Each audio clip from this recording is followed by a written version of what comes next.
Hello everybody here. Good evening, good morning, good day, wherever you are, here, everywhere in the world. And a very warm welcome live from the headquarters of the Entrepreneurship Foundation. I'm Detlef Görtler from the foundation, and I lead you through this ceremony for the Citizen Entrepreneurship Competition 2020.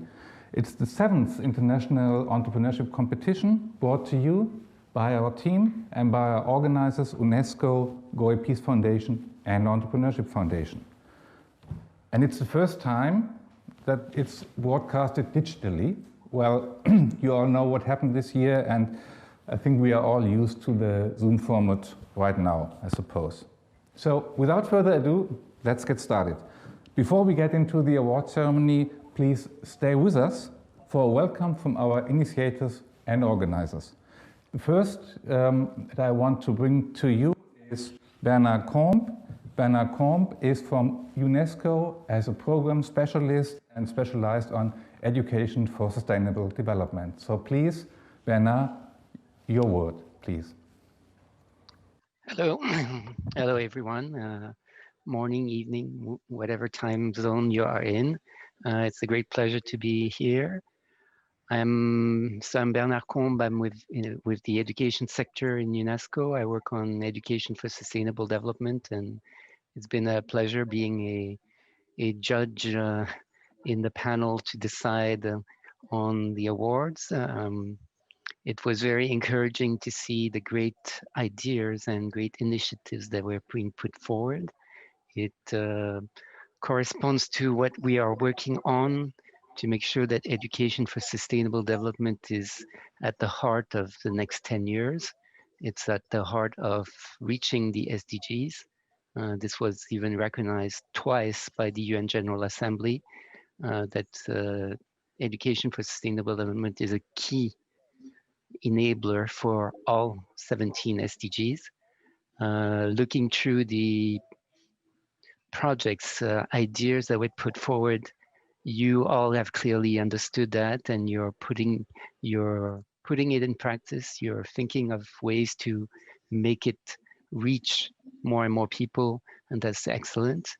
At UNESCO, we have just launched a new framework for the next 10 years called ESD for 2030, in which we basically are looking at 5 priority areas. One is policy, making sure that education is in sustainability policies and vice versa, that sustainable development is in education. The second one is about the learning environments, that they need to change. We cannot keep the way things are done in schools the way they are now to something more whole institution approach, more comprehensive. The third one is, of course, training educators, trainers, and teachers. The fourth one is the priority on youth, young people. Many of you have proposed very exciting ideas. And the fifth one is actions at the local level, because basically it's at the local level that things take place. And finally, to conclude my few introductory words, I just want you to remember the 4 C's. One is communication. We need to communicate what we're doing to reach out to others. The second one is collaboration. We cannot do it by ourselves. We need to do it together. The third one is commitment. You are clearly committed to making a change, and we can see it in the proposals you've put forward. And the fourth one is community. It's basically the sense of belonging. We belong to one humanity, one planet, and what you're proposing, whether it's at your local level or wider, will benefit all of us. So thank you again for what you've submitted, and I look forward to seeing the results of who actually is coming out with the best awards. Thank you.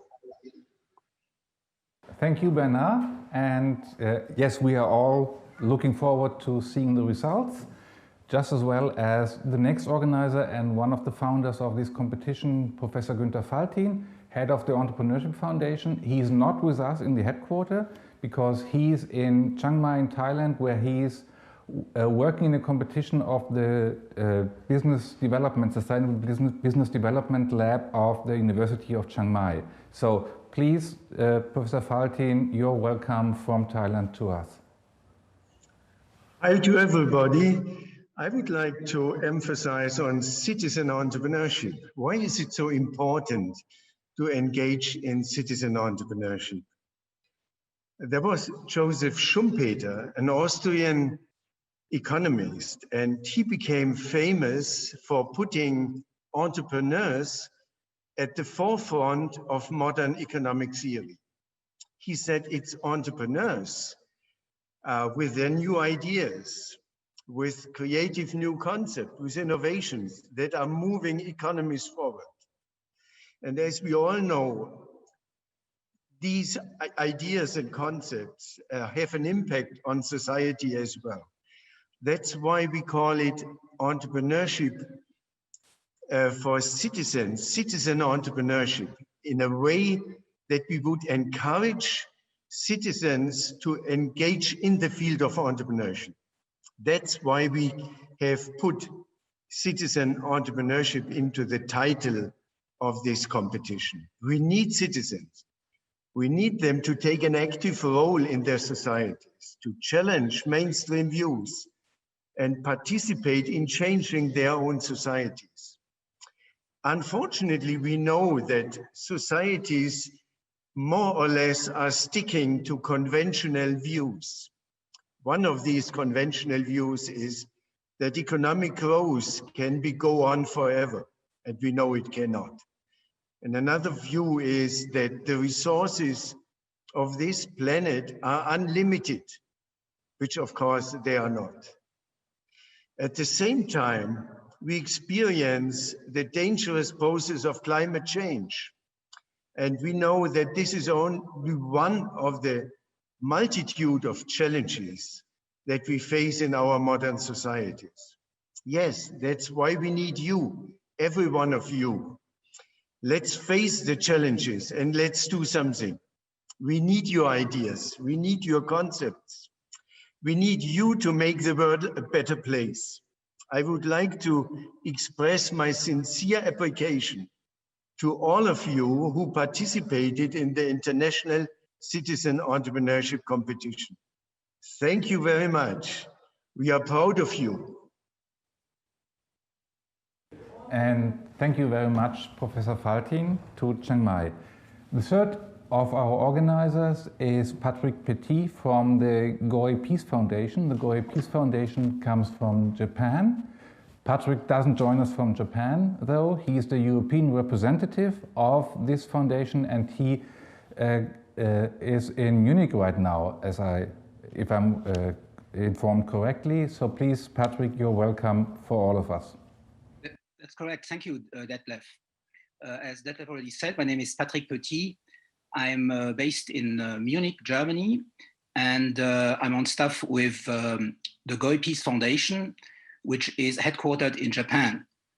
So on behalf of the Goei Peace Foundation, and particularly also on behalf of the president and the chairperson of the Goei Peace Foundation, Mr. and Mrs. Sarangi, we would like to congratulate all the winners who have contributed to this magnificent initiative and project.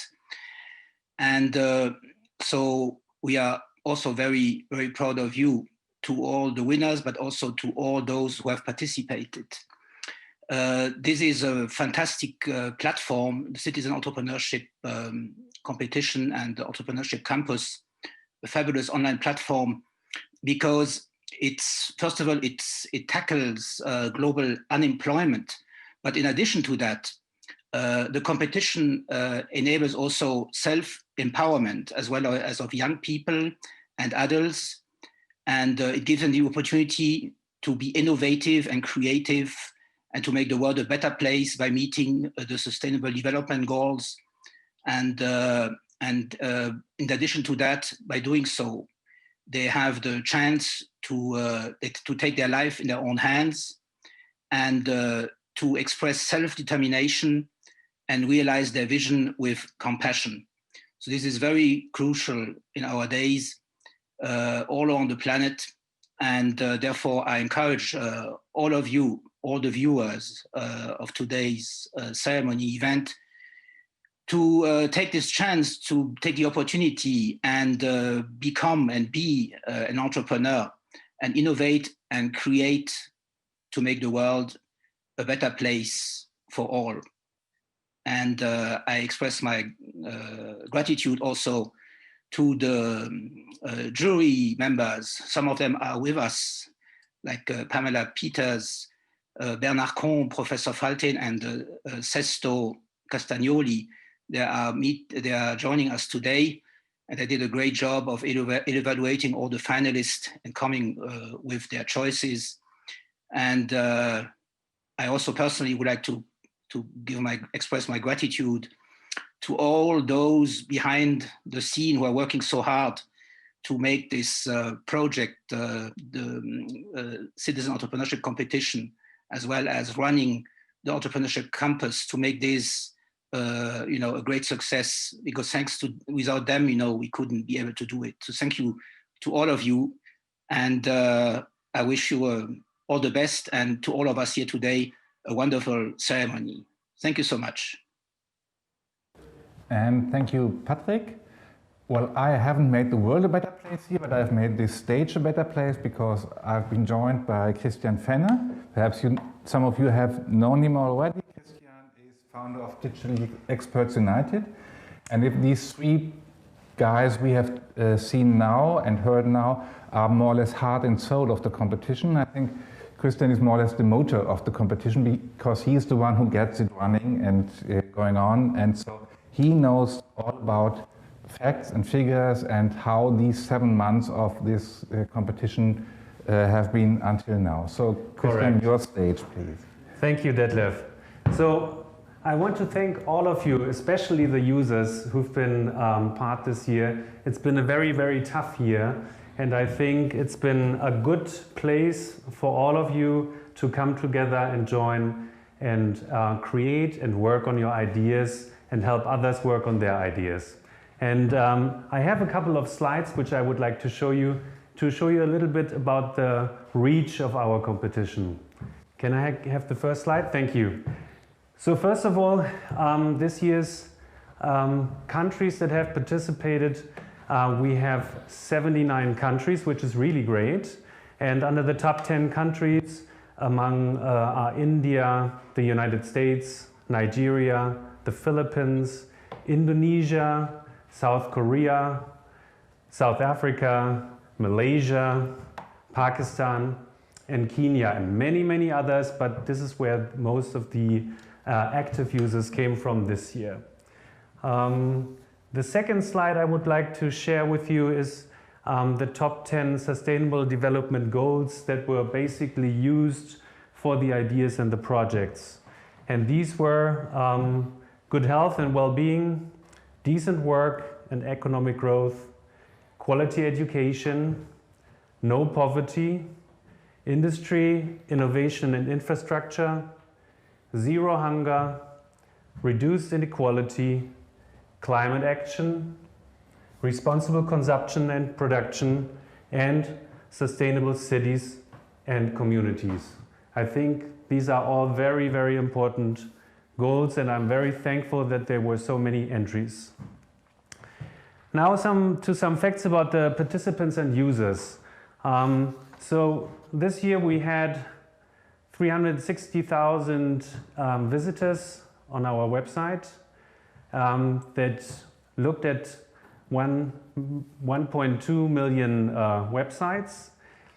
We had 2,300 participants, the youngest one of which was 13 years old, and the eldest participants was 61 years old. And the total entries of ideas were 932, and the total project entries were 225.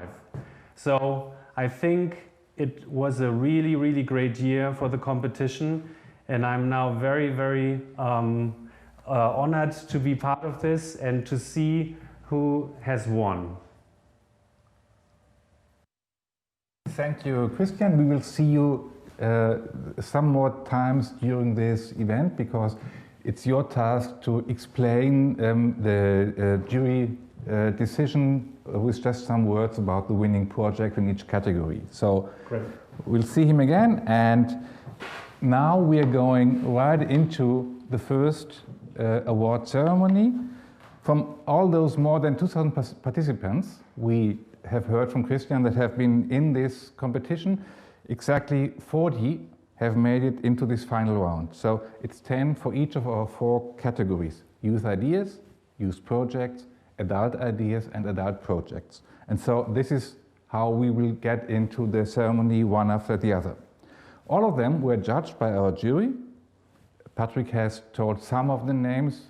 I don't want to repeat it, so thank you to all of these judges in the jury. And as well, they were judged by you, the participants. So in each category we have a first prize, a second prize, a third prize, and the People's Choice for the most voted project. So all these winners will not only get praise right now, in the next minutes, and a certificate with their prize, but additionally a coaching or webinar with one of our international experts for sustainable entrepreneurship. All right, so here we go. Category 1, Award for Youth Ideas.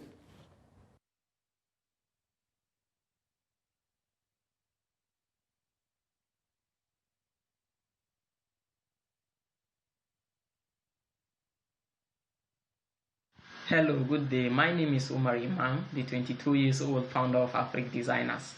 Afric Designers is a startup retail that will be officially launched in March 2021 here in the Confluence City of Lokoja, Nigeria, to design and manufacture African print fabrics for the new generation of Africans and anyone who wants to explore what Africa has to offer. In 5 years from now, our mission is to outfit every man who wants to look sharp and smart.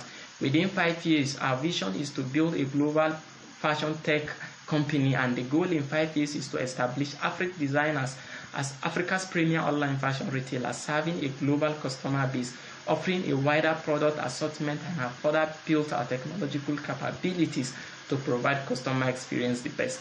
Cynthia and I came up with this business idea out of our passion to contribute to the growth and development of the fashion tech industry in Africa, and most importantly, to contribute to the economic development of our dear country, Nigeria. Within 5 years, our goal is to reach out to 10,000 young people across Nigeria to create viable impact, through which some of them will be job creators like we. We intend to partner with the government, private sectors, civil societies, and startups alike to make sure we leave a better planet for the future generations. Hi, I'm Derek. And I'm Vikas. And we are the founders of Recyclear. The Environmental Protection Agency estimated that the US can recycle about 75% of its waste, but only does so for just 35%, barely half the amount of Germany, which recycles around 68%. The key to fixing this problem in the US is by reforming the culture of recycling and improving technology. Introducing Recyclear, your automated waste sorter that easily, quickly, and effectively sorts waste into trash and recycling with just 5 easy steps. Step 1. A user places a waste item onto the platform. Step 2. A picture is taken by a small camera hidden at the top of the trash can. Step 3. Our computer vision machine learning algorithms created with TensorFlow analyzes the image and checks if it's recycling or trash. Step 4. The platform tilts and the waste falls into one of the bins. Step 5. When the bin is full, easily remove the bin from the front and continue. Along with our smart trash can, Recyclear also features an app to gamify the process, encouraging people to recycle more. It provides users with their consumption statistics, the current status of their bin, and accumulated eco rating that shows how well they recycle. Recyclear has the potential to revolutionize the recycling culture in America by making it hassle-free, efficient, and engaging for its users, bringing us one step closer to a greener Earth. Thank you.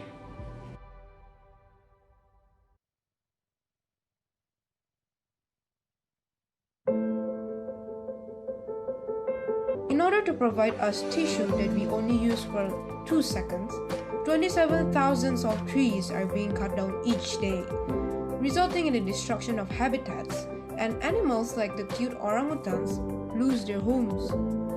These problems are becoming more and more severe each day. But What if we can do it differently?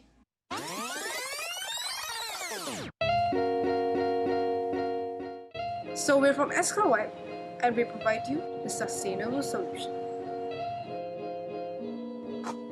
This is Escalwipe's toilet paper. It is made from 30% food waste and 70% agriculture waste. So what makes Escalwipe's toilet paper so different from the conventional toilet paper? It does not contain any wood fibers. Besides, the longest renewability time of the raw materials is only 20 days for the agriculture waste. During the production of Escalwipe's toilet paper, it consumes 30% lesser water and also 39% lesser electricity. Most importantly, the carbon emission during the entire production is 55% lesser than the conventional one. Join our cause and join our community and be the change!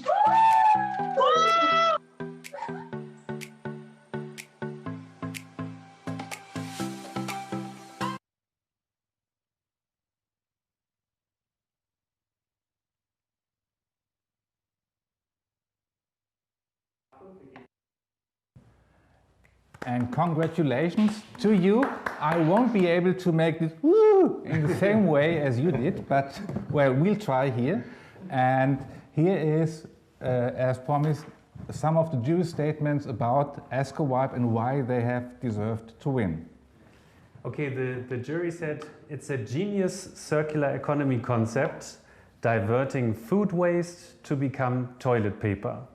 The idea is presented by a wonderful team, showcasing both passion and talent, as well as top quality video. Thank you so much.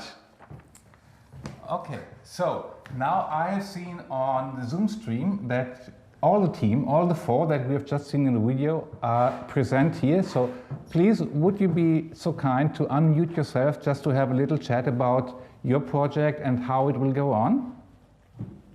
I have seen the names of Taejin Liang, Vanya Christie, Tan Ko, and the fourth one I have forgotten. So please, would you just introduce yourself to our audience, please? Okay, a very good afternoon, everyone. So we are from Escalwipe. So I'll first introduce myself. So my name is Vanya. And my name is Gabriel Tania. Hi guys, I'm Jia Liang. And the fourth one we didn't hear. So perhaps you have to unmute yourself. I'm sure you have to. Isaac, can you introduce yourself? Yep. So we'll work on this. And may I just start with some questions for you, because it was really a thrilling thing, and especially the way you were throwing around with the toilet paper. It looked a bit like this toilet paper is already produced by you. Are you already producing your product, Escalwipe? All right, so currently, because half of our team members working on the Escalwipe project are international students, so currently we are really working on really scaling up the business itself.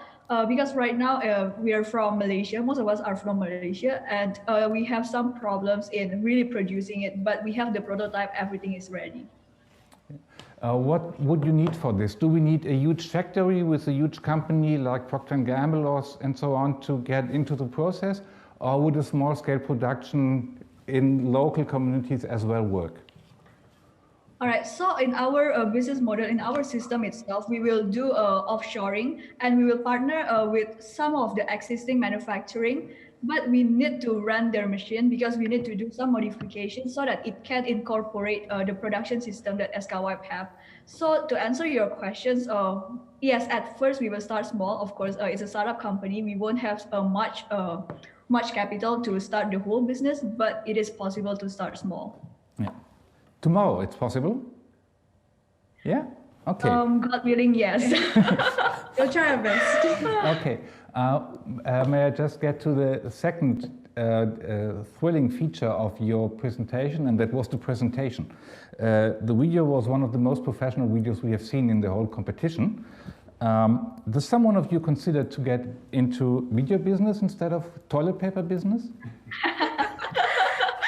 We're honored. Thank you so much for your compliment. We are all still just learning. We hope to make a video that is interesting and engaging as well as it's informative. So yeah, that's our goal in making the video. Yeah. But we're glad that you enjoyed the video. Well, I was not the only one who enjoyed it. The jury must have enjoyed it as well, otherwise the statement would have sounded different. And so that was really hats off for this. A great show and a great product. And I have one last question for you, and it's a question I want to ask all the winners that we have here. And it's just, what will be the next step for your idea? What would be the next step that you are going with your project? And what do you need for it? What kind of resource is most needed to get ahead with it? All right, so from our team, first of all, I just want to say a very big thank you to Entrepreneurship Campus and everyone who actually gave us this honor. I would just a quick shout out.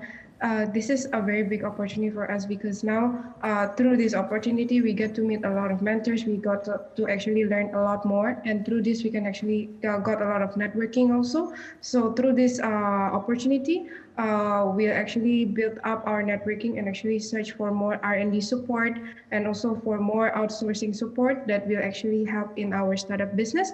So everything is still in the planning stage, but through this competition, I believe that we actually move one step forward.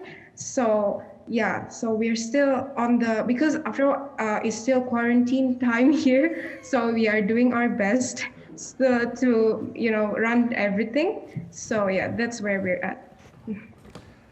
Yeah, well, thank you very much. Quarantine time has been toilet paper time, at least here in Germany, but I'm sure the demand for this project won't stop in the next years, decades, and centuries. So there's a lot of room for you to get into it.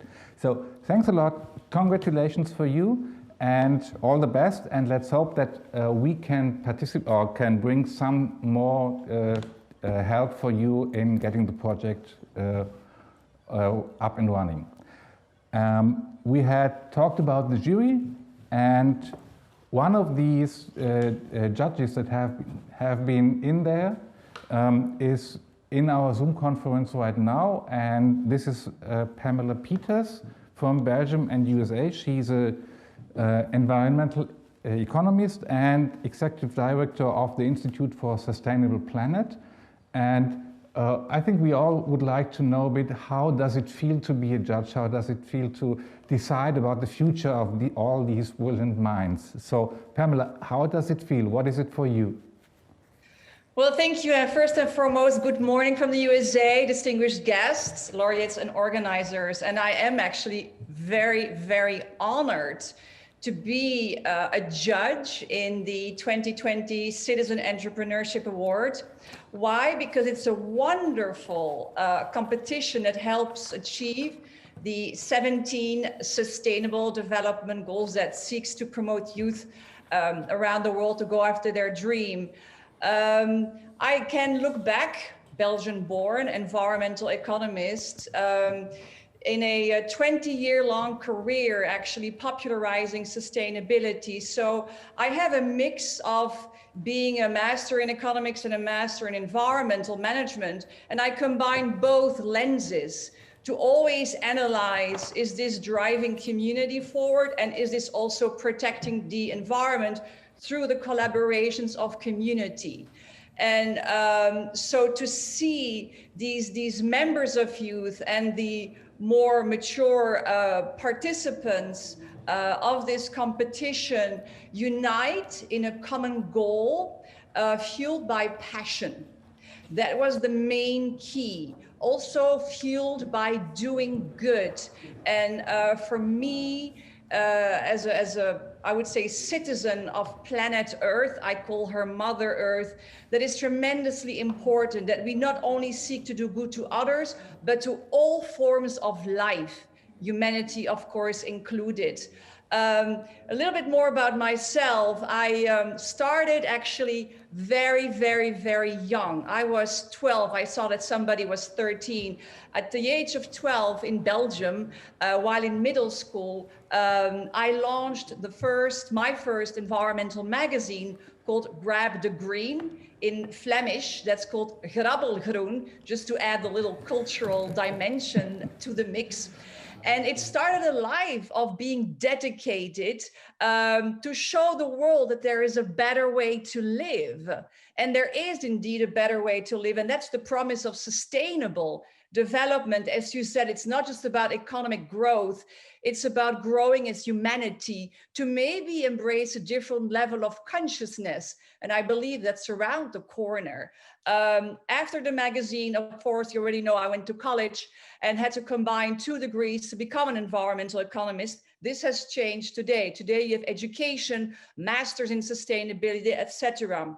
In 2001, I moved a couple of years, 1999, to the USA from Belgium, with a dream. And I saw in your video that everything starts with an idea. Well, I had that idea, leaving the world of public relations and marketing behind me, to give a voice to the movers and shakers and innovators and give them a spotlight momentum through television. Again, I had 0 experience. It was just an idea, but I myself was fueled by passion and drive and the wish to make a difference in this world. So in 2001, this first TV show called Our Planet was launched, and it presented sustainable lifestyle stories. It was a different spin on the traditional lifestyle story where you just buy consumer goods. It was actually focusing on where's the environmental power, where's the inspiration to do good. And I produced and hosted the show for 7 years. It's aired on Manhattan Cable. Then a very important date, I don't know, Bernard will of course remember that, 2005 was the launch of the UNESCO Decade of Education for Sustainable Development. And I was at the opening ceremony at the headquarters of the UN. I think it was chaired by Japan, which might be of course of interest of the foundation that Patrick belongs to as well. Japan has always been at the cornerstone of promoting sustainability. So I'm very happy to be in the same energy of that intent. And I joined the marketing team of the US partnerships that was dedicated, of course, to support this initiative. And I got more inspired once I'm addressing the audience here. Once you get that first nugget of success, what the team just felt, you're fueled by even more drive and more energy. And that's the secret of taking baby steps at first, but then allowing something else to basically pull you forward. So I continued my journey to inspire more people in sustainability, and I created environmental projects, wrote 5 books, because education is indeed at the cornerstone of change. And that is what the planet needs. Now, when you asked me what it also felt to be a judge, looking at those 40 amazing projects that the people prepared, I noticed that they also have a wish to create positive change, not only in the community, there's some very ambitious people, but also the entire world. And they showed insight, and I believe that all of them are agents of change. Seeing the videos virtually, of course, and looking at the proposals allowed me to travel. And that was very excited. And I have the whole list of countries: Nigeria, Malaysia, India, USA, Kazakhstan, Egypt, Kuwait, Burundi, Tanzania, Kenya, the Philippines, Ghana, Uganda, and Morocco. I've been to a lot of these countries and have very fond memories, because reading those proposals made me go back in my treasure box of memories. And I hope that potentially one day I can visit the other countries as well and maybe see what happened to all these ideas and all these projects. What is also important that all these people embodied SDGs. And I'm sure that because of this amazing competition, the purpose of SDGs and the scope of these SDGs will be enhanced, empowered, and moved forward. And that also a new generation of environmentally friendly and socially engaged entrepreneurs will be generated. So all in all, an amazing initiative. And it was extremely difficult because, you know, you have the the first video, you said, oh, that was great. And then you have another video and that's great. And so top 3 is just a ranking. I think you're all top.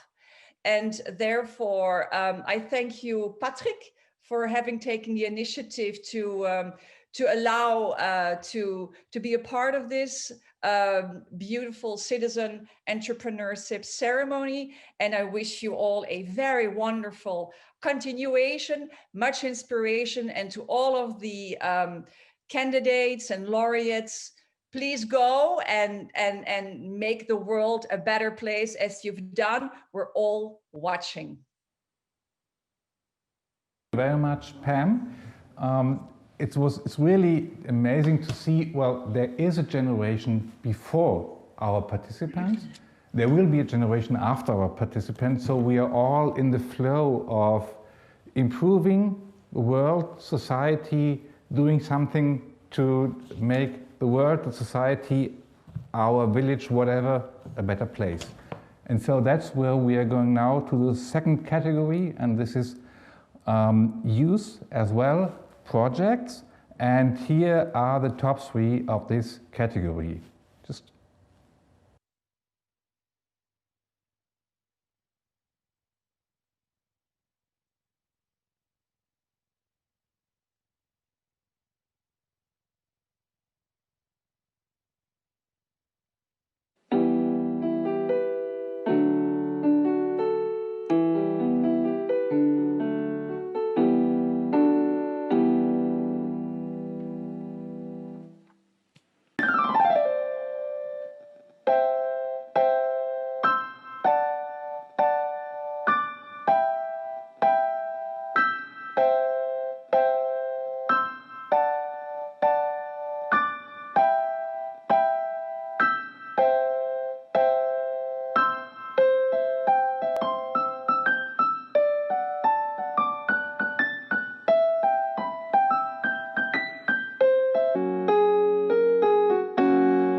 The problem of fossil fuel replacement is especially acute nowadays. Plenty of scientists are concerned about the overusage of fossil fuels, as there are many severe implications of it on various spheres of mankind's lives.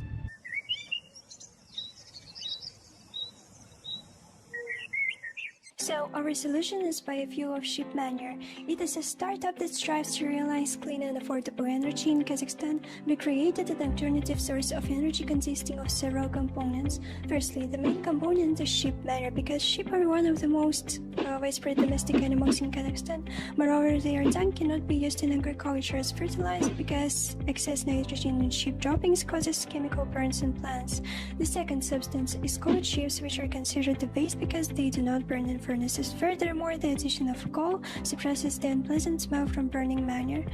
The third component is the bonding agent, reducing the amount of ash and preventing biofuel from the breakdown. Mixing sheep manure, coal chips, and bonding agents in a mass ratio of this will have to achieve the high specific heat of combustion with the lowest amount of investments. The components are affordable for villagers and ecologically safe. The cost of biofuel is only $26 per ton, while the cost of coal is $60 per ton worldwide.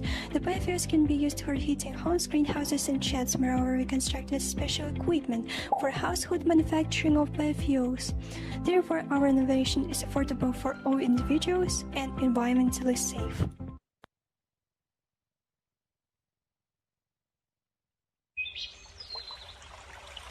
Desa Tianyar Barat, Karangasem, Bali memiliki banyak potensi pohon lontar, namun belum digarap secara maksimal.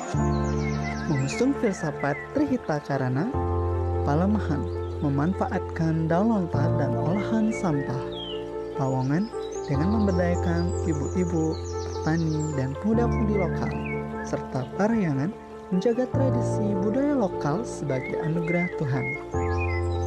Kami persembahkan souvenir wisuda ramah lingkungan pertama di Indonesia dan dekorasi rumah bernilai kearifan lokal. Melalui proses panjang dan berkualitas, memanen daun lontar, recycling, sampai menganyam, Cilota Bali hadir dengan sejuta mimpi untuk kesejahteraan hidup yang lebih baik di setiap anyaman tangan kami dan keselamatan ibu pertiwi. We create, save the earth, we share happiness.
And congratulations to all that have made it to here and to all that have participated in this category.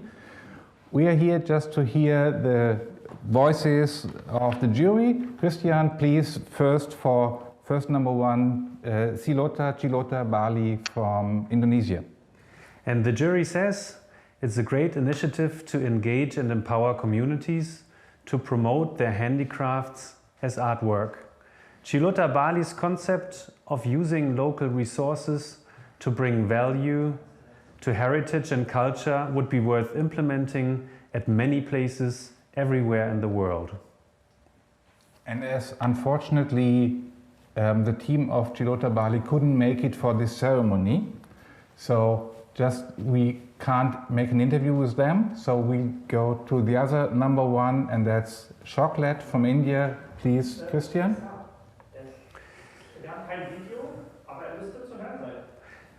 And the jury says about Chocolate, an excellent initiative to address the issue of violence against women and provide them with an easy, stylish, and transportable device to protect themselves.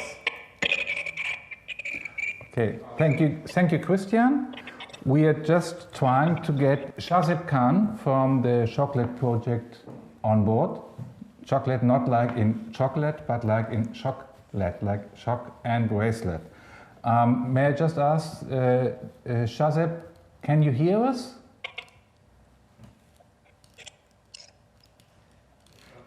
You are still unmuted, Shazib. Could you just try to unmute yourself? Do you hear us? Okay. So this is not really working right now. So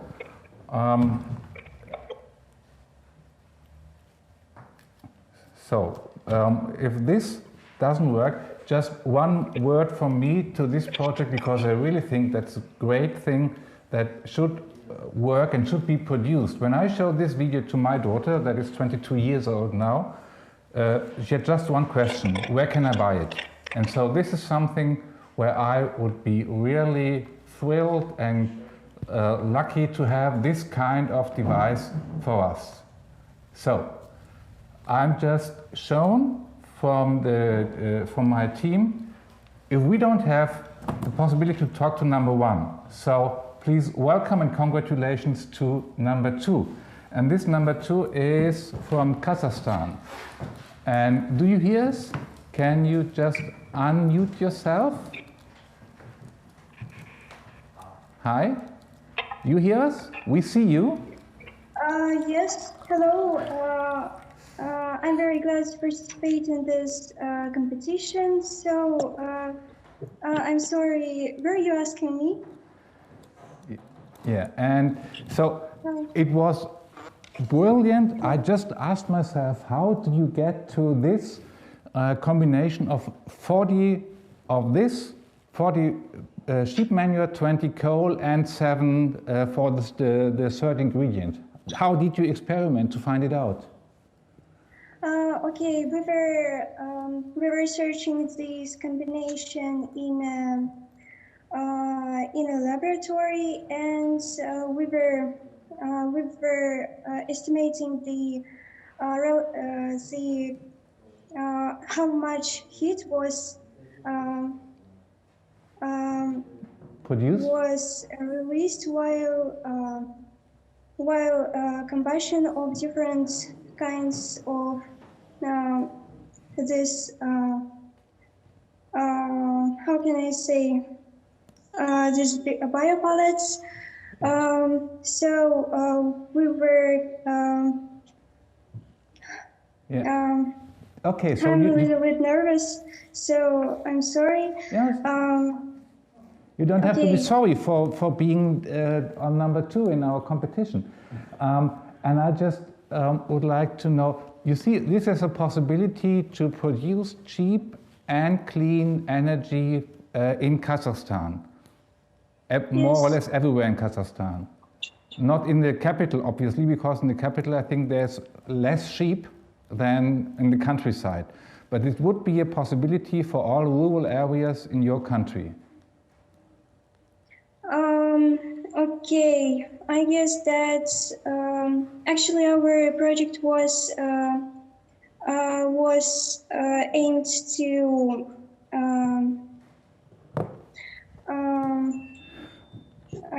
at rural residences, because rural residents are struggling with their financial support, and many of them are unemployed. So they don't have enough money to purchase coal for themselves, and estimating that the winters are pretty cold here, it is it is an acute problem here. But I guess that we will expand this project, and if there will be enough resources, for example, in different cities, for this, maybe we will use not only sheep, but other kinds of livestock, such as cows and horses, in order to produce this manure. And also, I would like to underline that there are plenty of there are a great number of livestock. It reaches 35 millions almost, due to the statistics of Kazakhstan. And I guess that it will be enough. Yeah, and as you know, there's not only livestock in Kazakhstan, but there's also livestock everywhere in the world. And there are a lot of rural places everywhere in the world. And if this is a solution that is sustainable and great, then it can not only be used in Kazakhstan, but everywhere in the world. And that's, well, let's see how this turns out. Thank you very much, and congratulations for you, and all the best to Kazakhstan, all the best to India, and all the best to Indonesia, where the #1, the grand prize winners came from. And thank you all, and congratulations. And let's get along to our next category. Thank you. Next category we have, thank you. Next category we have is the adult ideas category. And I think to be adult, you have to be 30 years old at least. And so perhaps we will see now some people that are a bit older than the ones we have seen now, but I don't think they are too old. So to start, the top 3 of the category adult ideas, please.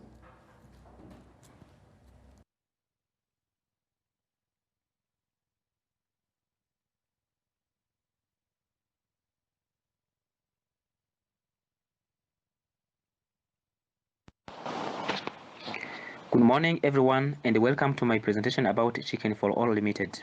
My name is Jimmy Cliff Ilakoze, Project Manager at Chicken for All Limited. I would like to go ahead and tell you about values, which are safety, plainness, and trust, because that is what we stand for. We deliver what we promise. From our headquarters in Burundi, we aim to supply people with safe chicken and safe eggs at all times. Our approach consists of engaging the community in what we do. That is the reason why we prefer to use people where possible instead of machinery. To solve the problem of starvation in Burundi, we want to farm chicken, both broilers and layers. We are already launching a prototype of 500 chicks to learn how things play out. We have already created 8 permanent jobs. Why Chicken for All Limited?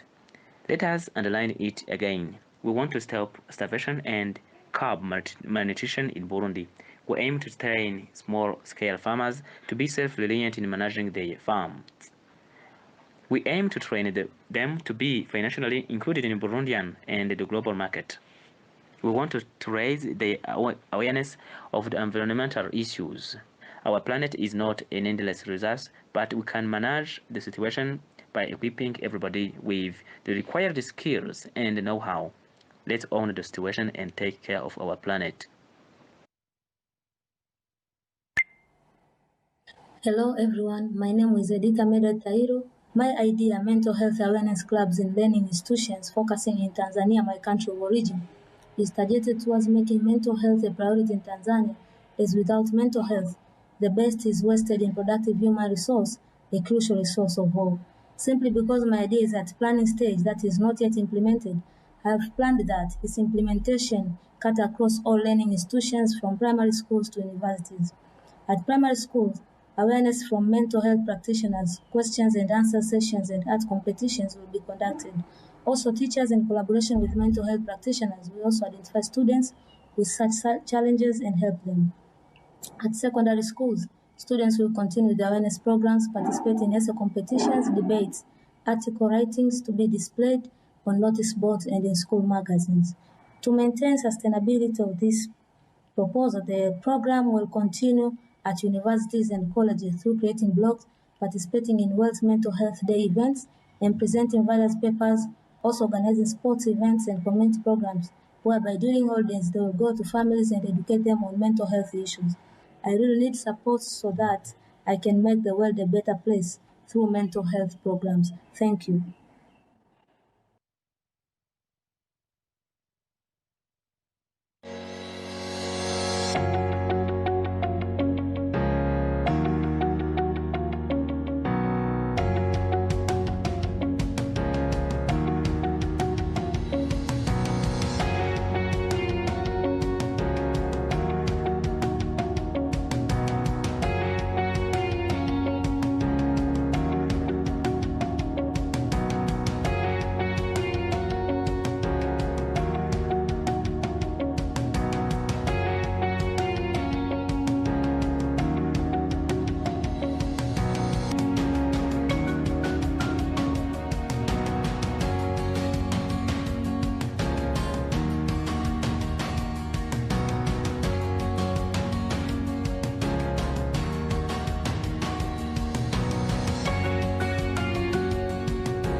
As a consumer, I have always looked for an accessible online platform where sustainably sourced goods, products, and services can be purchased. By creating an online space where social entrepreneurs can market these, we help bolster conscious and responsible consumerism in the world today. Hello world, mabuhay! This is Arnold Rosales Lapos from the Philippines, and this is my idea, The Socialist, where social purpose is business. The entrepreneurial vision of the socialist is to enable this emergent consciousness to grow even more. Once put into operation, this proposed online platform is expected to connect social entrepreneurs with prospective clients from different parts of the world, not only to do business, but also to interact and exchange ideas, insights, and perspectives. My country, the Philippines, could provide a good venue for launching, as it is home to many notable social enterprises. What makes the socialist innovative? Purchases will be incentivized to encourage consumers to patronize the platform. Consumers may earn points depending on the total amount of their purchase transactions. They can use these earned points either to support certain causes or advocacies that will also be advertised on the platform, or use them as money for their next purchase. The socialist will also feature relevant video presentations, tutorials, and blog posts. This proposed platform will aid in steering the world towards a sustainable future. The socialist is where we meet to do purposeful business. Thank you.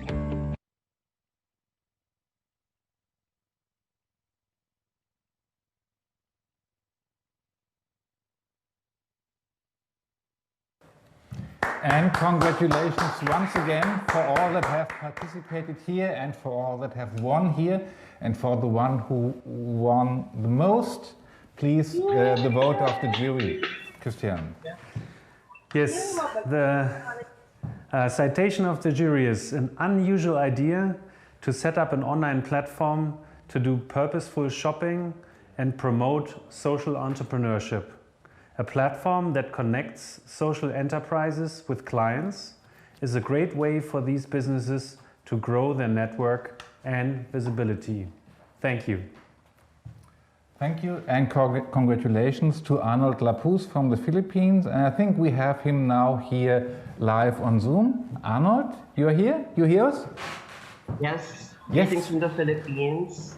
It is already 11 o'clock in the evening here in the Philippines. Yes. Well, we try to find a time that is valid for Europe, for Africa, for Asia, and for North America. And so, good that you're still awake and still here so that we can talk to you. When you developed your socialist concept, did you have a role model for it? Did you find something like, it's like Uber just for the Philippines, or it's like some kind of project but you adapted it, or is it just you from your head? Actually, there is an existing platform, but not really similar to what the socialist is trying to achieve. It is developed just recently by the Department of Science and Technology of the Philippines. But the socialist, as an idea, wants to be a more inclusive platform. And I think that that model could provide a very good example for the socialist, if the socialist will eventually take off as an idea. Yeah. When this is a platform more or less where good people do business with good people, meet, communicate, and cooperate, do you decide whether I am good enough to be on this platform? Do you have a jury like we have, or what do I have to do to comply with to be part of the socialist platform? Actually, that question is one of the questions that I have thought about when conceptualizing this idea about the socialist, because it is really difficult to assess if businesses actually do good for the environment, for the society in general. But I think since the idea is still in the conceptual stage, I think that one of the things that need to be clarified is to have a good set of criteria so that businesses will be evaluated fairly. And these businesses who will be evaluated fairly will eventually get featured in the socialist once it takes off as an online platform. Okay, so great. This is indeed one of the heavy problems or the heavy challenges that you have and that a lot of people have when trying to bring the good, the best companies and the best people together. How do you judge what is to be done? And I'm really interested in how this will emerge in the Philippines, because if this works for the Philippines, well, sustainable business, good business should be done everywhere in the world. So do you think that your idea could work not just in the Philippines, but worldwide? I think that I was able to mention Simon Mainwaring in my proposal. And he said that there is this trend in the world today which says that more people are becoming more conscious about their consumption patterns.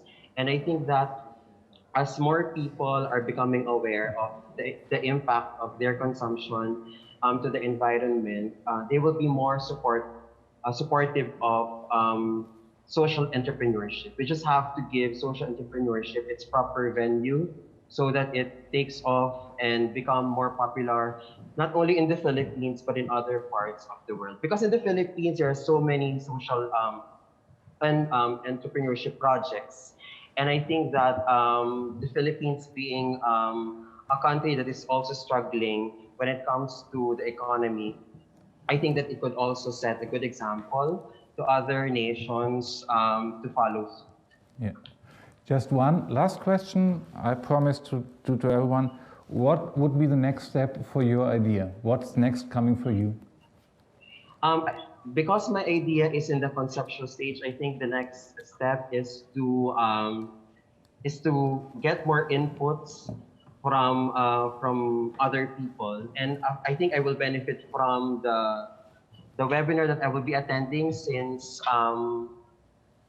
that will actually give me more ideas about how to improve my project, and that will give me insights about the things that I need to do if I want to make sure that the idea is visible enough to be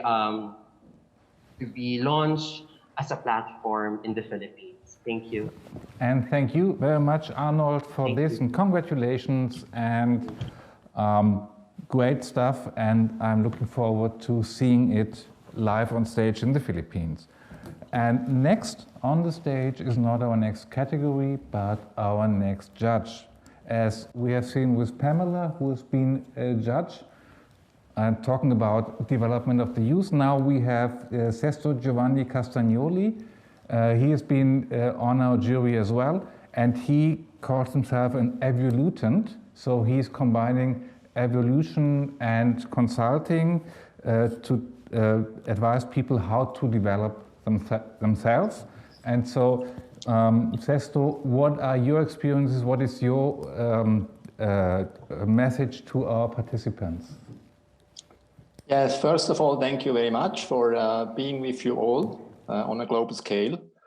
And I would like to, as a whole, to say thank you for all the organizers and all the people involved. I know how much work it is to do such a kind of an event, so congratulations. And it is very important for our participants all over the world.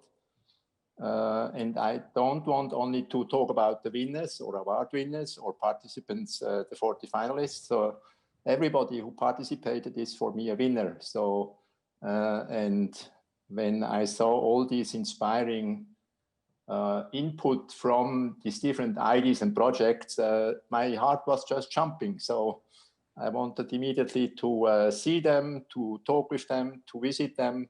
And I hope that this is still possible, because I think that what I have seen is a lot of good ideas, teamwork.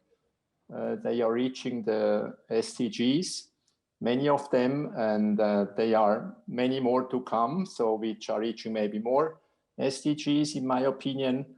The inspiration was enormous for me to see young and adults alike. And as I initiated 2 initiatives, and one is a global initiative for self-empowerment for young people. So I see them as well as the future. But I would envisage and encourage that we give them more mentorship, because what I have seen in all these projects is not only that they are wonderful in the ideas, but I think they need as well a little bit more mentorship.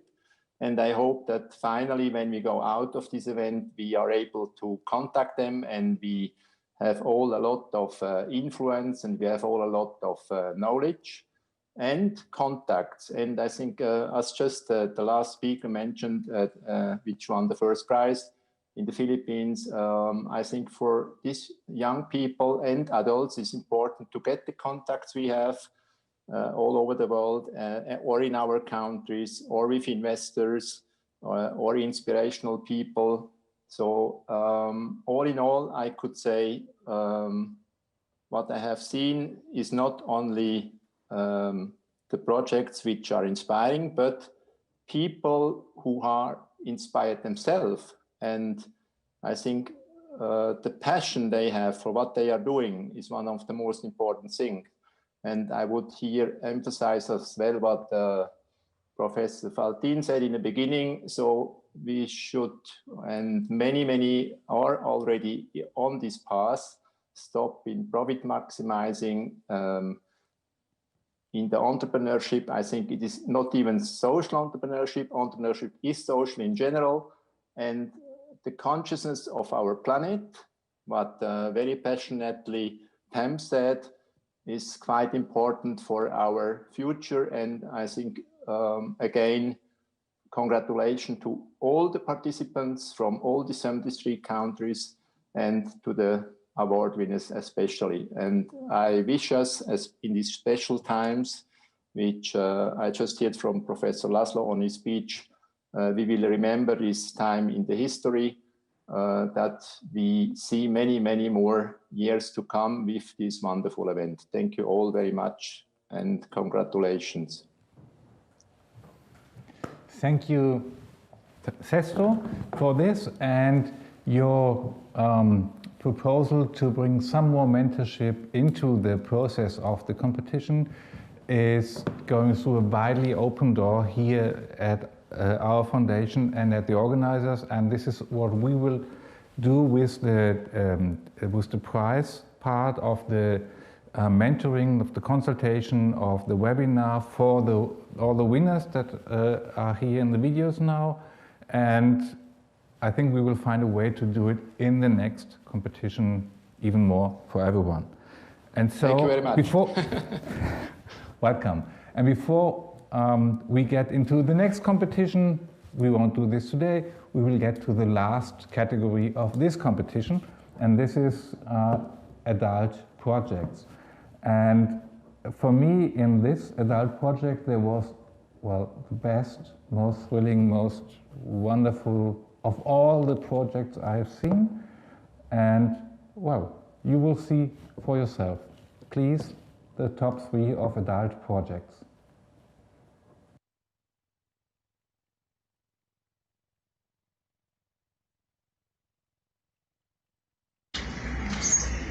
Hello, all of you. My name is Francis Mugo. I am from Kenya, capital city known as Nairobi.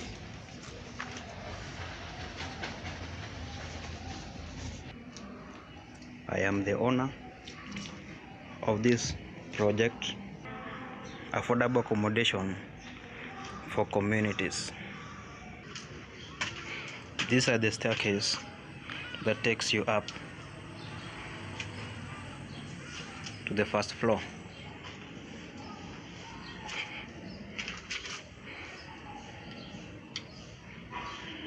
This is the ground floor.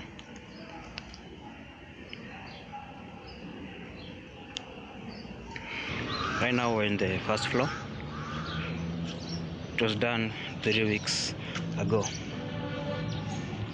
Affordable accommodation for all one day. Soon it will be a reality to communities. Vous avez une boutique, marchandises, société, produits ou services. Boutique Go vous apporte la solution. Boutique Go, la première plateforme des solutions de gestion commerciale, stock, caisse et e-commerce en Afrique.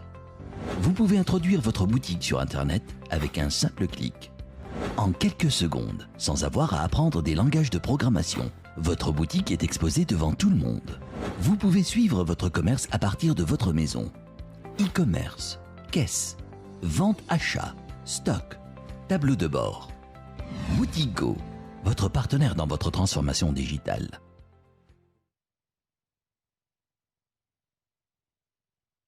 Now, management of the Anumle cluster of schools located behind the Achimota School have received keys to a 50,000 cedis ultra-modern ICT laboratory constructed by the Ngoli organization. The ICT laboratory, which is equipped with over 40 computers, was named after a 24-year-old former U.S. soldier, Sergeant Gregory Owens Jr., who was killed in Afghanistan after an attack from enemy forces.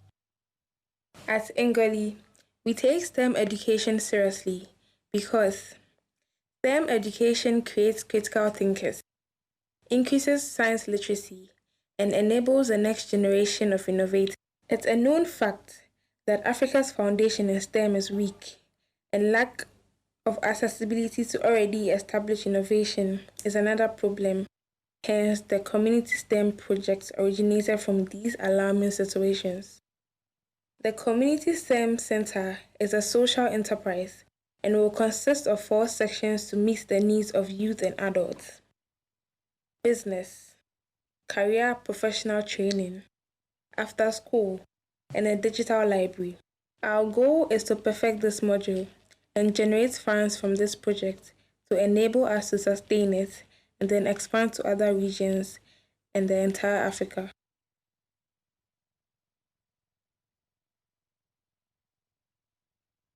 Hello, my name is Shalini Ongare. I am a Kenyan actress and filmmaker.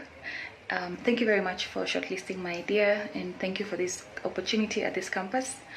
So I work for a company called Blackwell Films here in Kenya, which is my company, and I also work for other companies as a freelancer, writer, producer, and actress. So Africa Teaser Fest. African filmmakers submit their concepts, and then a jury of African seasoned filmmakers go through the concepts and select the concepts that should be turned into teasers, 1-minute teasers.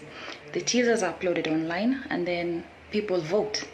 And then the winning teasers with the most votes are made into feature films. First of all, we solve the issue of quality. It's going to be very competitive because it's the whole of Africa participating. So if your concept is not good enough, sadly, you will not make it to the top. The next thing that is being solved is financing, which is the biggest issue I know in this country in terms of film. So many scripts are pending because they've not been financed yet. The other thing we solve is the selling, the marketing and distribution, because the distributors and the broadcasters will have a front seat to this. They will be able to see which kind of films people want to watch, and they will basically, let's say, they will be ready to probably purchase them because they've seen the whole process and they've seen this is what the audience want. So I'm very excited about this, and I am looking forward to going further with you guys, and thank you.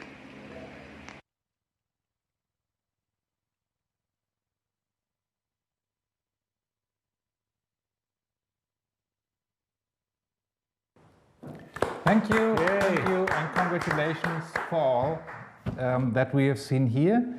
And for the number 1, for Africa Teaser Fest from Kenya, here's the vote of the jury. And the jury says, a visionary woman who seeks to empower local voices through filmmaking. A very promising project to develop film markets, creativity and culture everywhere in Africa.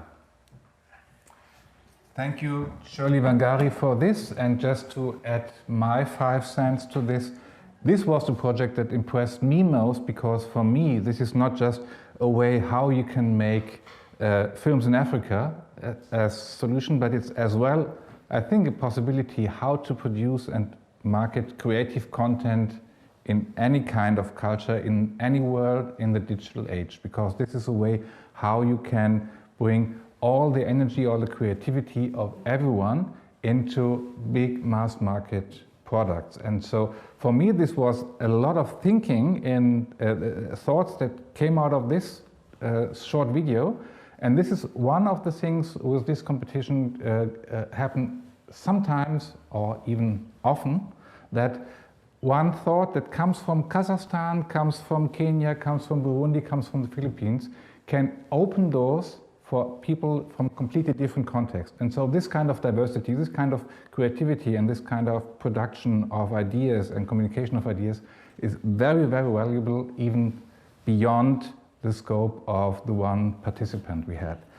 Unfortunately, Shirley Bangari is not here to talk to us, so I would like to talk to Raymond from Ghana, from the number 2, from the Community STEM Center. That's you? Yes, that's me. That's you. So, Raymond, congratulations for this, for your second place and for a great project. And you are already up and running with your foundation and with your community STEM centers. The one we saw in the video, is this the first one you made, or how are things going there? So far, we have 4 computer labs that we've built in different schools, and it serves about 4,000 to 5,000 students every year. But with this new project that we are doing, we would like to build. We have a building that was donated to us, and then we would like to turn into community center.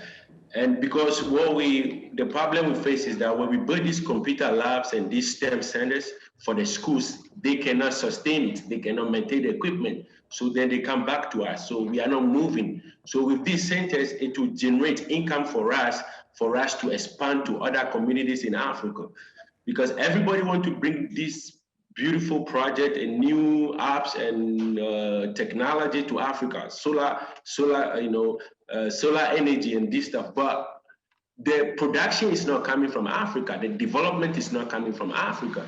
So we are becoming parasites. We need to write our own programs. We need to develop our own stuff, both softwares and hardwares, so that we are not just depending on technology from outside Africa. So with this project, it's going to be both for children and for adults. Kids can learn how to code, they can learn how to mix chemicals, they can learn how to do robotics and all this stuff. And then the adults too, they can learn about the technology that is already existing. So we can try to bridge the gap whilst we create new scientists for the future. I think so. With the new project, is a startup. So we are in the process of. We have the buildings, we have the people. We just need to get some equipment and then facilitate to the next level where we want it to be. So, thank you, Raymond. Thank you. Congratulations.